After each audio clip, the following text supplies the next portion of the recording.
Abangan ngayong Biyernes sa ating hashtag Palanos. Tatalakayin ni Chief Acosta ang mga karapatan ng mga preso na nakakulong subalit naghihintay pa ng kanilang paglilitis. At ang makulay at makasaysayang tagpo at kaganapan sa inulunsad ng ating PAO Chief Acosta na Legal, Medical, Barangay Outreach and Visitation Program para sa indigenous nating mga kababayan at cultural minorities.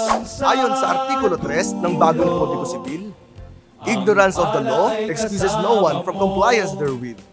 O, ignorantia legis non excusat. Ang kawalan ng kaalaman sa batas ay hindi palusot sa hindi pagsunod nito.